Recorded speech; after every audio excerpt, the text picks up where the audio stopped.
행복을 향한 나의 눈이 번쩍, 지혜를 향한 나의 귀가 번쩍, 세상을 향한 나의 마음을 활짝 열리게 해준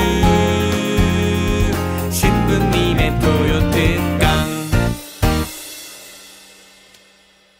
전민수님, 미국의 이해 29강 하도록 하겠습니다. 댓글 쓰신 분들 가운데 28강으로 끝나는 거냐고 그런 글이 올라왔었는데, 이게 한 50강까지 가야 됩니다. 지난주는 방학이었습니다. 방학. 짧은 방학이라 안 나갔던 거 여러분들 양해해 주시기 바랍니다. 지지난주에 미국의 종교 성향에 대한 말씀을 좀 드렸습니다. 미국은 사실은 종교의 자유를 떠난 영국인들이 세운 나라죠. 그렇기 때문에 종교의 자유에 대해서 굉장한 자부심을 가지고 있고, 또 이 권력으로부터, 권위로부터 탈출. 그러니까 뭐 우리 이제 가톨릭 교회 같은 경우는 신부, 뭐 주교, 문신율, 추기경, 대주교, 이런 것도 다 싫다 이거예요. 그냥 자유분방하게. 그래서 이제 그런 종교가 미국에 또 굉장히 많아요. 그건 또 그때 가서 또 제가 설명을 드리도록 하겠습니다. 오늘은 이제 어떻게 보면은 여기까지 이 강의까지 올라오고 이제까지 우리가 공부를 했던 거예요. 미국의 7년 전쟁, 1756년에서부터 1763년, 영국하고 프랑스하고 한 주 전쟁이죠. 자, 미국에서 이제 이 전쟁이 벌어졌는데 1756년에서 1763년까지 전쟁이 끝나고 난 다음에 미국은 다시 영국으로부터 독립전쟁을 합니다. 12년 후니까. 우리가 왜 이 7년 전쟁을 알아야 되느냐 하면은 1763년에 전쟁이 끝나고 정확하게 12년 1775년부터 4월 19일부터 1783년 9월 3일로 또 독립전쟁이 일어나게 되는 거죠. 다시 말해서 요 7년 전쟁이 미국의 독립전쟁의 시발점이 된다고 생각하시면 됩니다. 어쨌든 이거는 미국에서만 벌어진 전쟁이 아니에요. 1756년부터 1763년에 걸쳐서 유럽을 중심으로 전 세계에서 벌어진 대규모 전쟁입니다. 프로이센 왕국, 지금의 독일 지역이죠. 오스트리아 제국, 러시아 제국, 영국, 프랑스 왕국, 스웨덴, 스페인 왕국 등 당시 유럽 열강의 전부와 기타 포르투갈 왕국이나 독일과 이탈리아의 크고 작은 제휴 국가들까지도 참전을 합니다. 자, 여기서 여러분들 조금 이해도를 돕기 위해서 좀 설명을 좀 드릴게요. 제가 가끔 얘기를 했죠. 공작이 있고 백작이 있고 후작이 있고 남작이 있고 그렇다고 그랬죠. 대개 유럽은 이때까지만 해도 국가라는 개념이 별로 없었어요. 국가라는 개념보다는 우리는 지금 대한민국, 그럼 대한민국 5천만 명 딱 이렇게 개념이 딱 있잖아요. 그런데 유럽은 이런 국가라는 개념이 생기기가 참 힘들었었어요. 왜 그러느냐 하면은 무슨 왕자하고 이쪽 공주하고 결혼해갖고 땅을 또 갖고, 또 이쪽 자식하고 저쪽 자식하고 결혼해갖고 또 땅을 또 갖고, 그러면서 자기의 영지를 갖고 있었다는 얘기예요.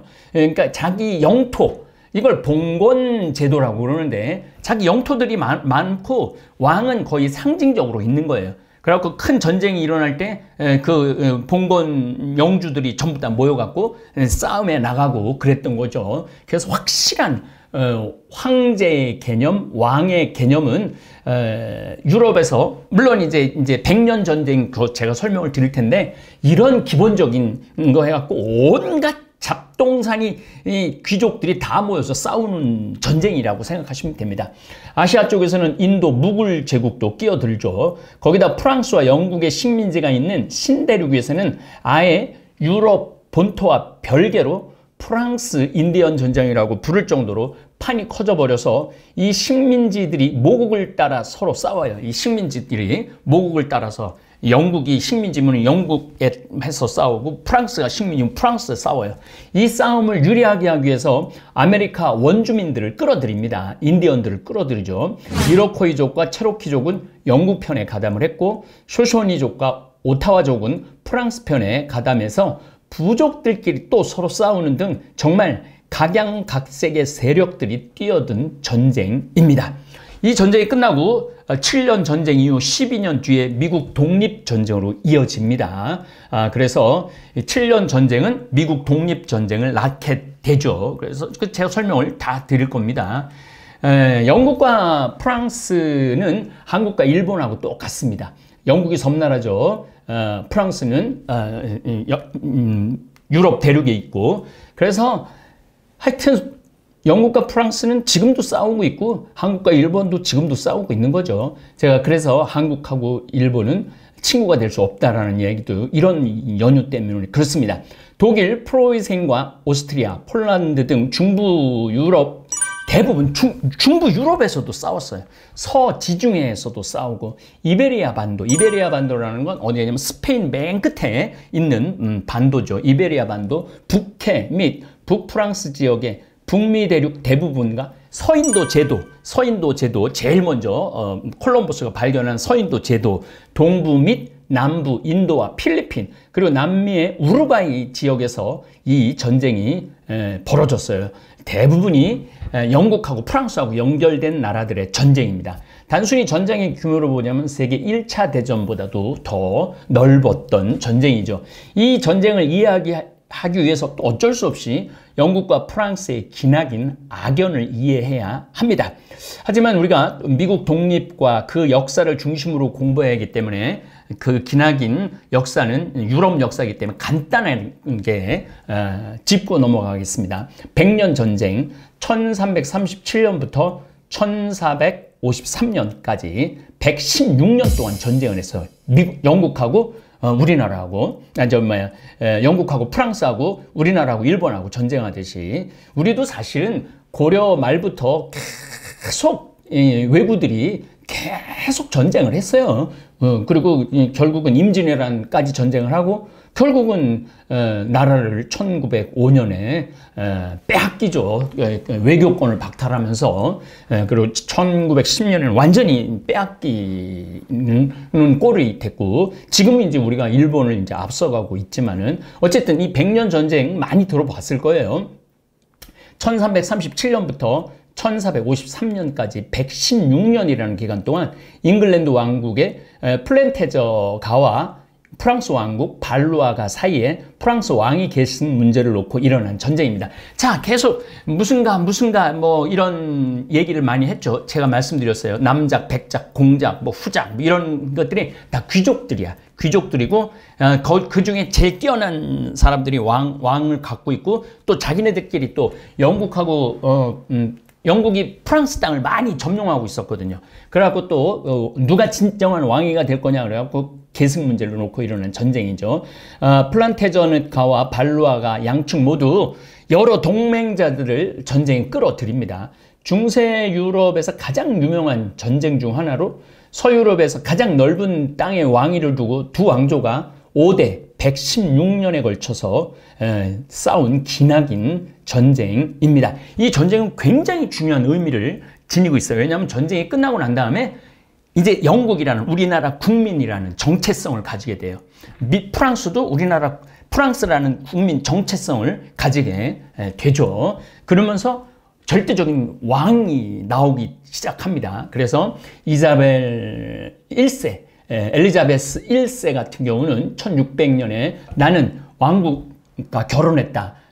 영국이라는 나라와 결혼했다 그러면서 아주 절대적인 왕권을 체제를 하죠. 그 다음에 뭐 이제 루이 14세 뭐 프랑스 때는 짐이 곧 나라다 이렇게 말하는 그런 절대적인 왕정. 그 전에는 막 조그마한 동네, 조그마한 뭐 영지 뭐 이런 봉건주들이 있었는데 이 전쟁 이후에는 절대 왕권이 등장을 한다는 얘기입니다. 기사단 최고 전성기이자 동시에 기사 계급 쇠퇴가 시작된 시기예요. 기사단은 굉장히 중요한, 십자군 전쟁 때 중요한 역할을 했죠. 그래서 그 기사단들은 자기 영지를 갖고 있었어요. 그래갖고 왕이 컨트롤하기가 좀 어려웠어요. 이때 그냥 기사단들이 전쟁하면서 다 죽은 거죠. 잉글랜드와 프랑스 양국 모두 전쟁으로 인해 아주 강건한 국민 정체성이 싹트게 됩니다. 100년 전쟁 이전에는 영국과 프랑스도 봉건제도 성격이 강했습니다. 백년 전쟁 이후 강력한 왕권 제도와 국가라는 개념이 생겨납니다.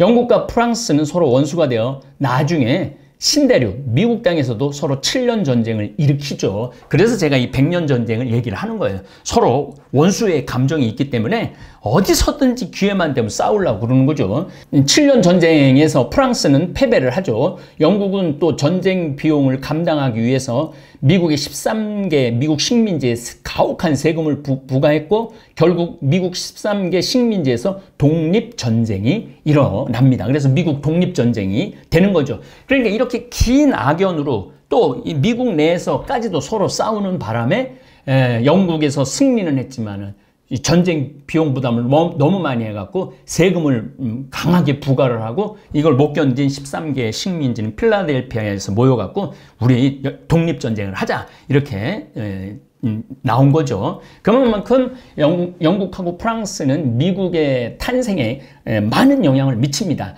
그러니까 프랑스가 얼마나 미국이 독립한 게 좋았으면은 뉴욕에다가 뭘 보냈어요? 자유여신상을 보냈어요. 축하한다고. 영국으로부터 니네 독립했으니까 축하한다고 자유의 여신상을 보냈어요. 그러니까 이 돌아가는 이 모든 것들을 이렇게 이해를 하시면 여러분들이 훨씬 쉬울 겁니다. 이 100년 전쟁엔 우리가 꼭 한번 짚고 넘어가야 된 영웅이 한 사람이 있습니다. 바로 잔다르크입니다. 잉글랜드는 크레시, 푸아티에, 아젠쿠로에서 이게 이제 프랑스 땅입니다. 연전연승하고 프랑스와 전쟁에서 이제 거의 이기는 듯 했어요.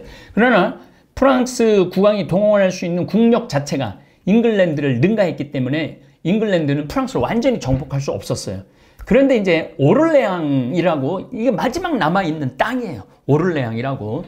그런데 잔다르크가 나타나는 거죠. 이때 잔다르크가 이제 법정에 이제 쓰죠. 나중에 마녀라고 그래갖고 나이를 대략 19살 되었을 거라고 진술을 합니다. 1412년경에 태어납니다. 근데 하루는 13살 때 1425년 그러니까 4년 동안 활동을 하게 되는 거죠. 1425년 13살 때 잔다르크는 환시를 체험합니다. 잔다르크의 증언에 의하면 하루는 들판에 혼자 있었는데 성 미카엘과 성녀 카타리나 그리고 성녀 마르가리따가 그녀 앞에 나타나 잉글랜드군을 몰아내고 도팽샤르를 대관식을 위해 랭스로 데려가라는 다 지역 이름이에요.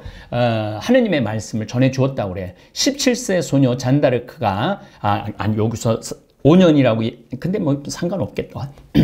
17세의 소녀 잔다르크가 앞장선 프랑스는 1429년부터 반격을 시작합니다. 그래서 오를레앙을 지켜내죠. 그 다음에 파타이, 포흐미니, 가스티용에서 결정적 승리를 거두면서 전쟁은 프랑스의 우세로 끝나고 잉글랜드 왕가는 유럽 대륙의 영지 대부분을 상실을 하고 영국으로 철수를 하죠.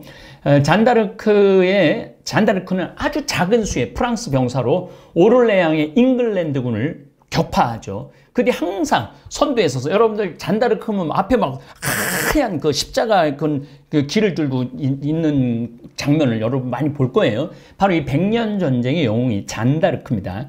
잉글랜드군을 격파를 하죠. 1430년에 잔다르크는 브룰로곤 유파에게 체포되어 이게 이제 질투로 귀족들이 질투를 한 거죠. 저게 뭐 별로 아버지가 한 20헥타 정도 영지를 갖고 있었다고 그랬으니까 아버지도 한 그러니까 1헥타가 3,000평이니까 3만 평, 6만 평 정도의 땅을 갖고 있었던 아버지니까 귀족들이 이 잔다르크를 질투를 해갖고 결국은 잉글랜드 측으로 줘버려요.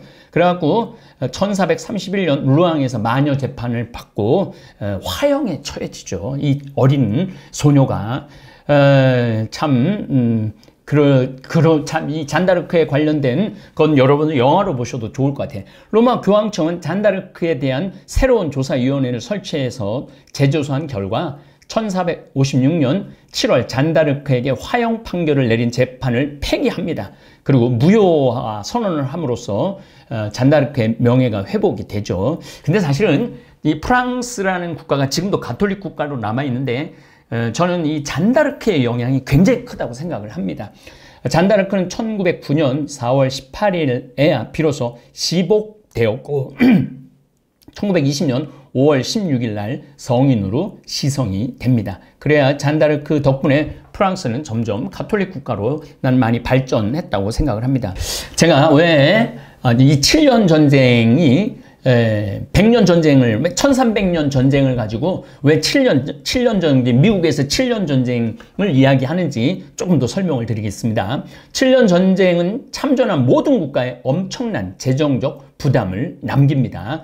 이게 여러분들 제가 조금 있으면 또 설명드리겠지만은 너무 재미난 게 이 7년 전쟁의 결과로 인해서 프랑스 혁명이 일어나요. 프랑스 혁명이 일어나고 프랑스 혁명이 일어나면서 1840년부터 왕정 체제가 거의 무너져요. 왕정 체제가 거의 다 무너지고 민주주의가 탄생을 하게 됩니다. 어쨌든 전쟁 발발 전에도 영국, 프로이센, 오스트리아, 프랑스 등 대부분의 참전국들의 재정 상태가 좋지 않았어요. 굉장히 유럽이 배가 고팠어요. 배가 계속 배만 고프고 이제 베르사유 궁전 요런 왕정에서만 전부 다 불을 누렸지 백성들은 전부 다 굶어 죽었다고 봐야 돼요. 요 18세기 요때는 제일 부자였던 나라는 청나라입니다. 청나라. 세계 최강의 재정 상태를 갖고 있었던 나라는 청나라죠.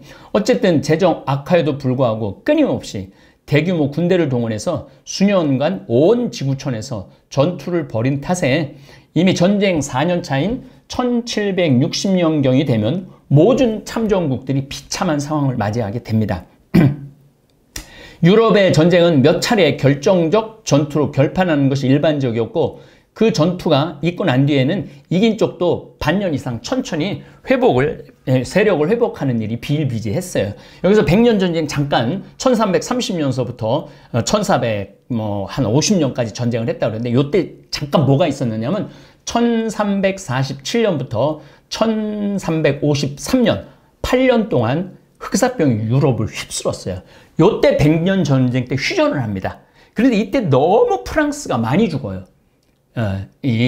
영국은 이제 섬나라니까 패스트 흑사병 때 덜 죽고 그래갖고 계속 프랑스가 계속 끌려다녔던 거예요. 잔다르크가 나타나기 전까지는 우리 요즘 코로나 때문에 굉장히 많이 이제 백신이 나와갖고 좋아지기는 하는데 변이 백신이 14개가 나왔다고 그래요. 변이 백신이. 그래서 이게 결코 이 백신이 쉬운 건 절대 아닙니다. 여러분들도 정말 다시 한번 면역력 강화 아주 중요합니다. 청국장 가루 진짜 많이 드시면 좋을 것 같아요. 7년 전쟁은 한 번 전투에서 패전을 해도 몇 달 내로 같은 규모의 대군을 또 일으킬 정도로 총력전. 그러니까 늙은 사람, 애들 할 거 없이 남자라면 남자는 오죽하면은 잔다르크는 여자가 다 나왔겠어요. 가장 부유하다는 영국조차 7년 전쟁 동안 정부 부채가 5,800파운드나 증가했는데 이 액수는 영국의 1년 국민 총생산과 맞먹는 금액이에요. 그만큼 이제 돈을 끌어다 쓴 거죠. 프로이센은 영국의 원조금을 받고도 부족해서 자국의 화폐를 평가절하하는 극단적인 처방으로 빚을 해결해야 했고 오스트리아는 전쟁이 한창인 시절에 장교의 수를 줄여야 했다는 월급을 줘야 되니까 러시아는 황태자비가 자신이 가지고 있던 보석을 팔아서 군 자금에 보탤 정도였다는 거죠. 만약 이 전쟁이 한쪽의 압도적 승리로 끝났다면 이긴 쪽은 상대로부터 많은 배상금을 뜯어내거나 새로 얻은 땅에서 세금을 걷어서 이렇게 어떻게 해결했을지도 모르겠지만 전쟁은 백중세로 끝났고 유럽의 국경선은 7년 전쟁 이전과 거의 바뀐 것이 없게 되죠. 7년 전쟁의 승전국 영국과 패전국 프랑스의 상황을 좀 보겠습니다. 영국은 이 전쟁에서 인도와 북미의 식민지 전쟁에서 압승을 거둡니다. 프랑스를 다 쫓아내죠. 북미에서는 초기 패전의 와중에 북미 식민지 주민, 영국에서 다 넘어간 사람들이니까 주민의 커다란 도움을 받고 북미 13개 식민지인들의 군대가 힘이 커지는 계기가 됩니다. 장기간의 전쟁에 따른 지나친 전쟁비용 부담은 영국 재정을 악화시켰고 결국 북미 식민지에 추가적으로 세금을 부과했다가 식민지의 거센 반발을 불러일으킵니다. 영국 본국은 이에 강경책으로 대응하다가 북미 식민지 13개에 주는 대륙회의를 결성하여 영국으로부터 독립을 선언합니다. 이게 바로 미 합중국의 시작이죠. 그래서 100년 전쟁, 7년 전쟁, 그 다음에 미국 독립전쟁, 이렇게 여러분들 이해를 하시면은 미국이 그래서 탄생을 했구나, 그런 걸 이해하실 수 있습니다. 7년 전쟁의 패배자 프랑스, 오스트리아가 이 전쟁에서 제일 망한 것 같지만 실제로 7년 전쟁에서 제일 망한 나라는 프랑스입니다. 오스트리아와 러시아는 패전국이 됐지만 내부 결속, 군제, 개혁, 국력의 건재함을 과시하게 됩니다. 제가 말했죠. 이 7년 전쟁이 끝나고 난 다음에 나라, 국가라는 개념, 그 100년 전쟁이 끝나고 난 다음에도 국가라는 개념이 굉장히 강력했지만은 7년 전쟁이 끝나고 난 다음에도 국가라는 개념이 굉장히 강해집니다. 프랑스는 루이 14세 말기부터 마이너스로 변하기 시작한 국가 재정이 악화된 건 물론이고 캐나다와 미시시피강 동쪽 전체를 영국에게 빼앗겨요. 인도 역시 영국에게 넘겨주게 됩니다. 아메리카 대륙과 인도에서 영향력을 완전히 잃게 됩니다. 프랑스는. 그러니까 진짜 프랑스야말로 요즘 말로 이 7년 전쟁에서 완전히 개 털리게 됩니다. 오스트리아 왕위 계승 전쟁에서도 막대한 희생과 재정을 투자했음에도 불구하고 얻은 게 없습니다. 이제 7년 전쟁이 끝났는데도 프랑스는 계속 악재가 다가옵니다.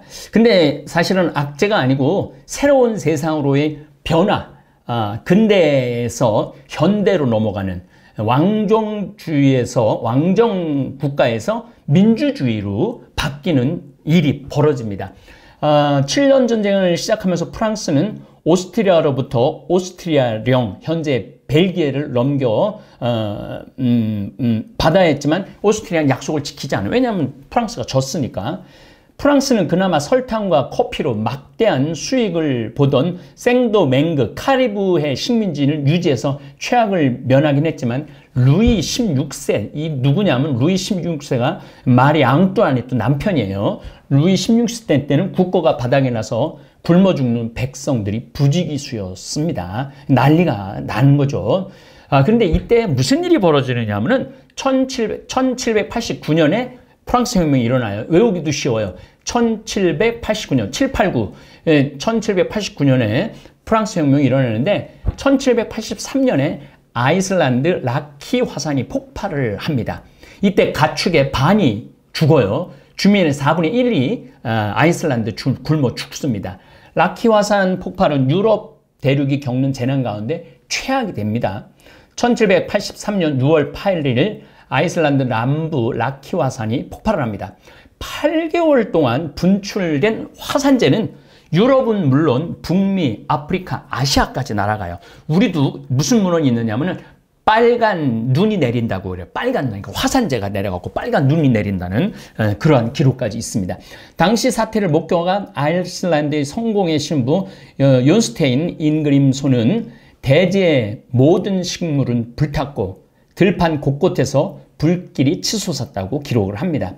라키 화산과 맞붙어 있는 다른 화산들이 연쇄적으로 마그마를 쏟아내면서 1784년까지 아이슬란드는 화산재는 물론 유독가스인 이산화황과 수소, 화붕소를 유럽 대륙 전역에 쏟아 붑니다.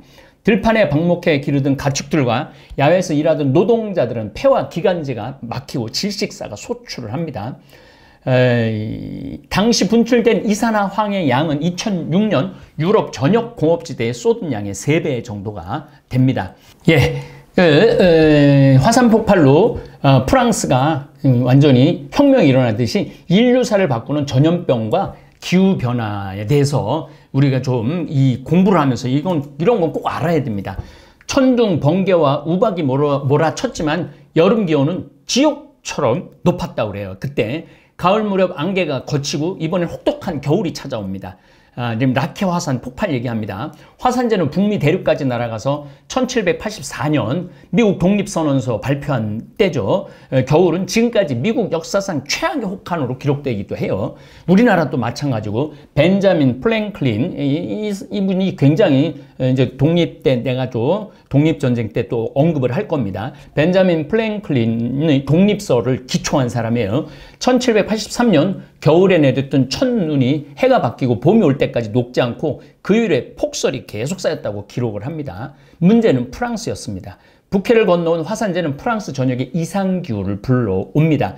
1785년 가을 프랑스 농민들은 유례없는 풍작을 거둡니다. 곡물 가격을 유지하기 위해서 중간산은 물론 농민들은 곡식을 대거 폐기해버립니다. 바보 같은 짓을 한 거죠.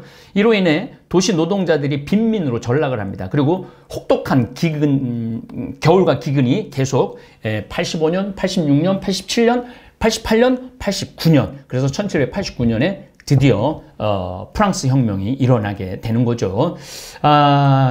1347년부터 1353년 물론 흑사병이 100년 정도 유지를 합니다. 지독하게 몰아친 거를 한 8년으로 보는 거죠. 흑사병 때문에 중세시대가 끝나고 근대가 되잖아요.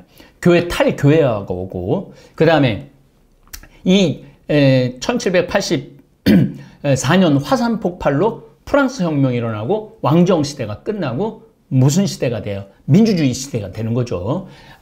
지금 저는 또 한 번의 지구가 큰 소용돌이에 있다는 거예요.